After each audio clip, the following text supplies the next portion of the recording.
Gadis barbar pilihan Ustadz tampan. Bab 016. Ustadz ngajinya besok aja ya, pinta Yulia dengan wajah memelas. Dia sudah memegang lengan suaminya yang tertutupi oleh koko panjangnya ini. Demi nenek Tapasya jadi muda kembali.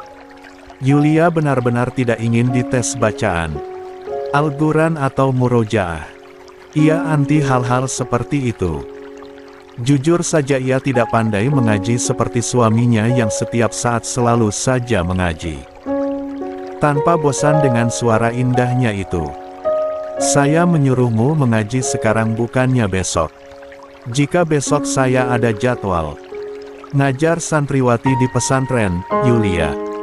Tapi tas gue anti banget yang namanya ngaji. Mendingan lo suruh gue apapun deh. Tapi jangan tes baca Al-Quran. Ya please. Yulia memasang wajah pupi aisnya agar suaminya ini luluh. Tapi Ustadz Ikram tetap pada pendiriannya. Nggak ada tapi-tapian. Baca Al-Quran itu pahalanya besar Yulia. Saya ingin dengar kamu mengaji, takut nanti ada kesalahan. Apalagi membaca Al-Quran harus jelas tajwidnya. Nanti kalau salah saya benerin.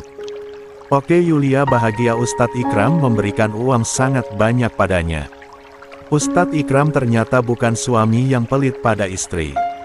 Tapi untuk mengaji ayolah dirinya. Sebenarnya tidak bisa. Gimana kalau gue cium Ustadz aja deh malam ini?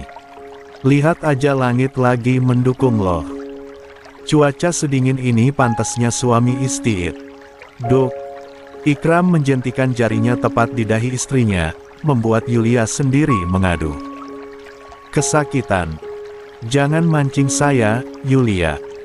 Tapi kalau sekedar ciuman boleh kok tas. Gue nggak rugi-rugi juga.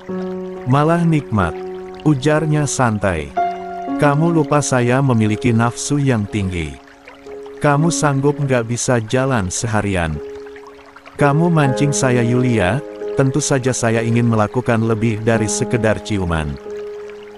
Ustadz Ikram penuh penekanan di setiap kata yang dia ucapkan. Wajahnya sangat serius, dia tidak sedang bercanda. Ah tidak Ustadz, gue nggak mau. Serunya, panik. Ia belum siap dan tidak akan pernah siap sampai kapanpun. Jangan bahas itu lagi.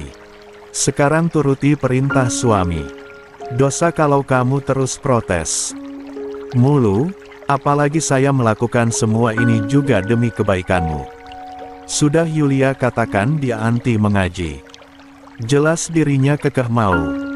Ustadz waktu di rumah gue kan gue pernah cium bibir Ustadz kan. Nah mau lagi enggak? Ciuman gue nikmat kan? Bagaimana kalau kita lakuin lagi daripada dengerin nyuruh gue ngaji?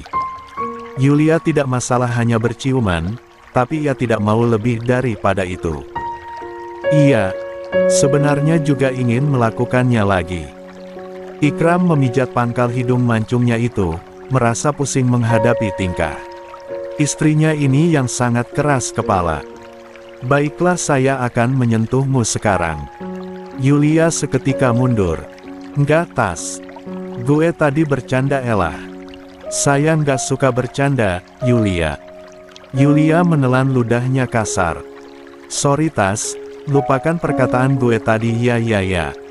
Ikram menghela napas panjang. Lalu tiba-tiba memiliki ide untuk membujuk istrinya ini. Permen dari Mesir saya masih punya loh, kamu mau? Kedua mata Yulia seketika berbinar. Mau TADZ?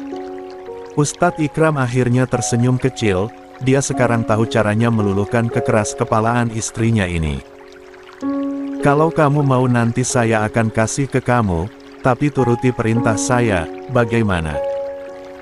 Yulia akhirnya mengangguk demi permen kristal yang Ustadz Ikram janjikan padanya.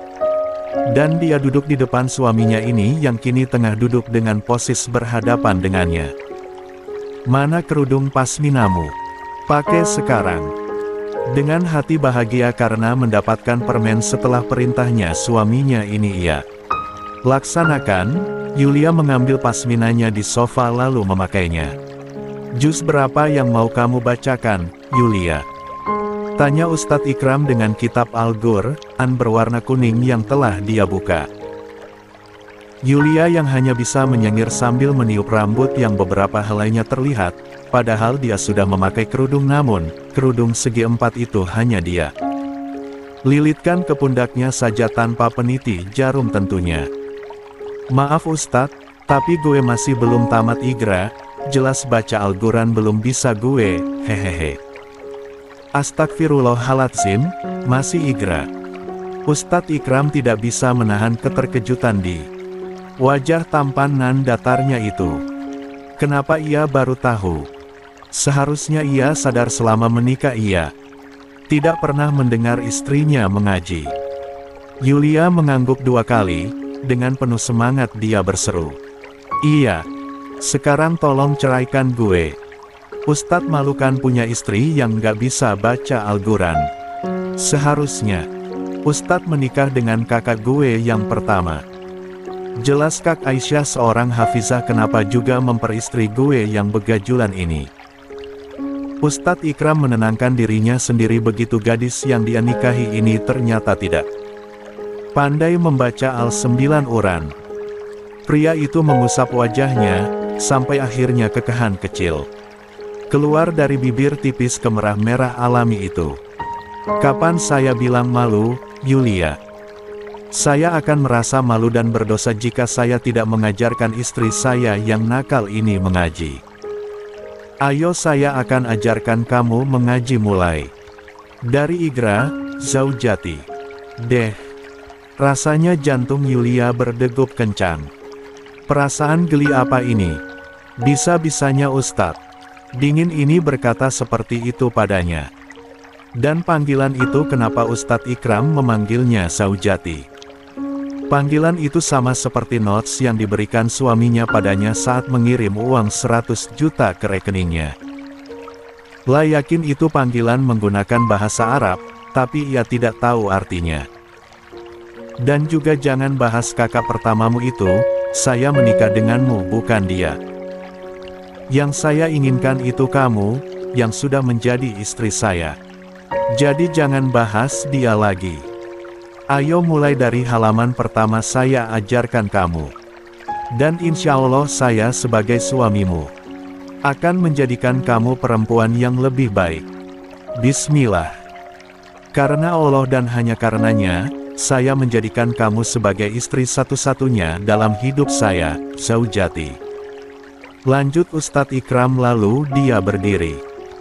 Yulia hanya bisa terpaku sambil menatap pria yang memakai koko biru itu yang kini pergi, dan sesaat kemudian datang sambil membawa buku yang bertuliskan Iqra. Waktu itu saya pernah membelikan anak-anak di jalanan Iqra dan untung saja tersisa 1. Ini Iqra untuk kamu.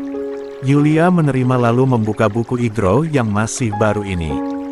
Nah, ini buku yang pernah gue baca waktu masih SD dulu Tas, setelah itu nggak pernah baca lagi.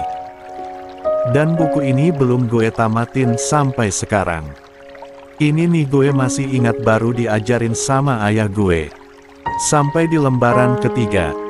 Dan sekarang gue udah lupa, hehehe. Berarti kamu belum tamat Iqra.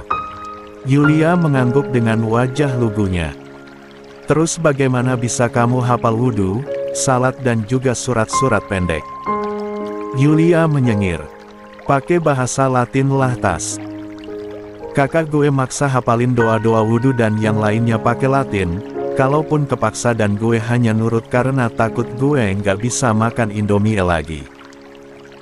Hanya karena diancam kakaknya tidak memperolehkan makan Indomie, Yulia menjadi nurut. Untung saja otaknya bisa mengingat setiap kalimat-kalimat yang ia baca. Ia pintar dalam hal menghafal tapi malas untuk menghafal. Ya, itulah Yulia. Gue nggak bisa baca Al-Quran, Ustadz. Sekali lagi Yulia berkata dengan nada tegasnya. Dia menegaskan jika dirinya adalah gadis yang jauh dari ekspektasi pria di depannya. Ini, Ustadz Ikram malah tersenyum tipis. Iya, saya tahu, mulai sekarang saya akan ajarin kamu. Kamu harus mulai belajar dari halaman pertama. Mulai dari huruf hijaiyah dulu ya, ucapnya Ikram dengan tatapan tulus. Mata Yulia mengerjap lalu akhirnya dia mengangguk. Kenapa dirinya selalu pasrah sih hanya karena sogokan kecil? Kalau gue bisa huruf hijaiyah, Ustadz janjikan kasih gue permen kristal itu lagi. Soalnya, permen yang waktu itu Ustadz kasih tersisa 5 biji. Iya, nanti saya kasih 5 lagi kalau kamu lancar bisa baca huruf hijaiyah. Setelah itu, saya kasih stoples kalau kamu udah tamatin Iqra. Kedua mata Yulia berbinar. Tentu saja ia bersemangat.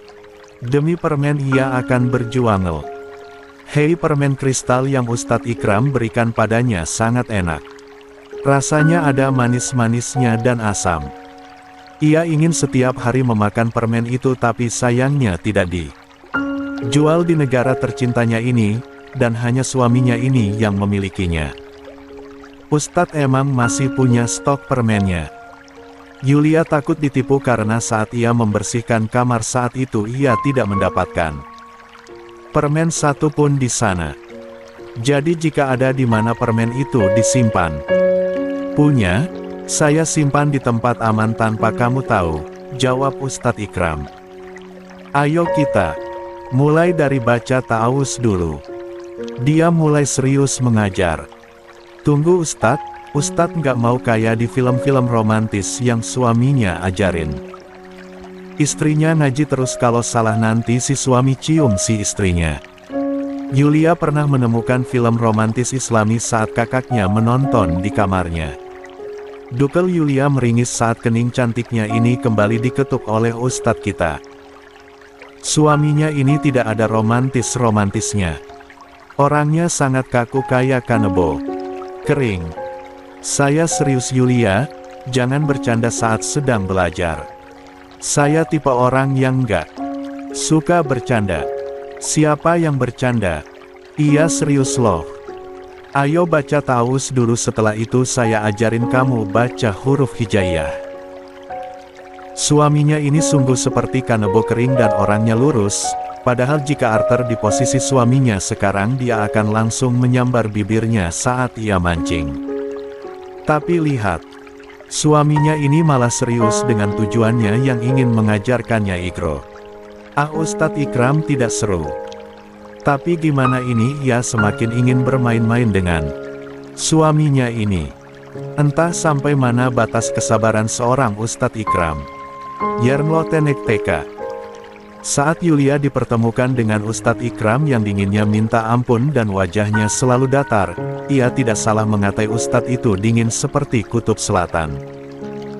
Walaupun sekarang ekspresi wajahnya padanya sudah berubah menjadi hangat dan kadang tersenyum saat melihatnya. Tapi ekspresi seperti itu tidak berlaku pada orang lain. Setelah dipikir-pikir, Yulia belum pernah melihat kemarahan suaminya ini. Padahal seharusnya pria itu sekali saja marah padanya, tentu saja harus marah karena dirinya yang selalu memberontak tak tahu diatur. Tapi sampai sekarang belum pernah, bahkan ia penasaran apa Ustadz dinginnya ini pernah marah.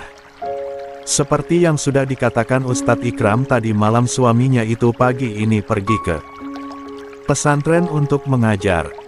Ternyata suaminya menjadi guru ngajar di pesantren ini. Tentu saja ia ikut walaupun perdebatan dirinya dan suaminya itu terjadi lagi dan akhirnya dimenangkan oleh suaminya yang pandai membuatnya pasrah. Dengan catatan ia tidak ingin memakai gamis ataupun abaya. Sekarang Yulia memakai rok dan juga tunik sebatas lutut serta kerudung pasmina yang dililit oleh suaminya hingga dadanya tidak terlihat. Ustadz, kenapa lo bawa gue ke pesantren lagi?